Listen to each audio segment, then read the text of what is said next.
তো আজ যাচ্ছিলাম কবিচন্দ্রপুর এই সিজনের ফার্স্ট ব্রাইডকে সাজাতে। আমার সাথে ছিল আমারই স্টুডেন্ট দীপিকা। ব্রাইডের লোকেশনে যথারীতি পৌঁছে যাই। যেহেতু প্রথমবার এই লোকেশনে আমার যাওয়া, তাই খোঁজাখুঁজি করতে করতে একটু লেট হয়ে যায়। ভেতরে গিয়ে দেখি ও বাবা, আমার লেট হচ্ছিল বলে আমার ব্রাইড তার শাড়ির প্লিটগুলোকে রেডি করে রেখেছে। আর যাই হোক, এরপর আমি সমস্ত সেটআপ রেডি করে মেকআপটা শুরু করি। হ্যালো বর্ষা, তো আজ তোমার বিয়ে আর তুমি আমার কাছে মেকওভারটা করতে চলেছো। তো তুমি বলো তোমার কি কি ডিমান্ডস আছে? সেরকম কিছু না, একদম নর্মাল স্কিন টোনের উপর মেকআপ চাইছি। আর আই মেকআপটা একটু নর্মাল গ্লিটারের উপর, আর সিম্পল হেয়ারস্টাইল। সিম্পল হেয়ারস্টাইল, আচ্ছা বেশ, আমরা স্টার্ট করি মেকআপটা। ফার্স্টেই বেস মেকআপটা স্টার্ট করতে করতে হেয়ার ক্রিম্পিংও শুরু হয়। ওর ডিমান্ড ছিল স্কিন টোনের সাথে ম্যাচ করে মেকআপটা করে দিও দিদি।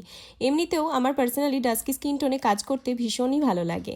মেকআপটা হয়ে গেলে তারপর কলকাটা করি। ও বলেছিল দিদি যতটা সিম্পলের মধ্যে কলকাটা করা যায় তুমি তোমার মতো করে করো, তো আমি সেটাই করেছি।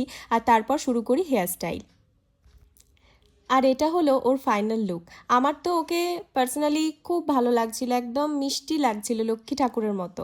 তোমরাও জানিও যে ওকে কেমন লাগছে। চলো এবার ওর থেকে রিভিউটা নিয়ে নিই। এটা হচ্ছে আজকে তোমার কমপ্লিট লুক। তুমি জানাও যে তোমার কেমন লাগলো লুকটা। আমার খুব সুন্দর লেগেছে, মানে যেরকম আমি চেয়েছিলাম স্কিন টোনের ওপর ওরকমই হয়েছে।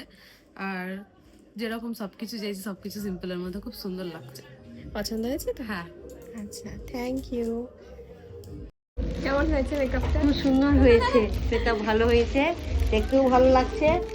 তারপর তো এটা হচ্ছে আজকে ব্রাইডের কমপ্লিট লুক, আর এটা হচ্ছে ব্রাইডের পিসি। আচ্ছা পিসি, বলুন যে কেমন লাগছে? দারুণ লাগছে, পছন্দ হয়েছে? খুব সুন্দর।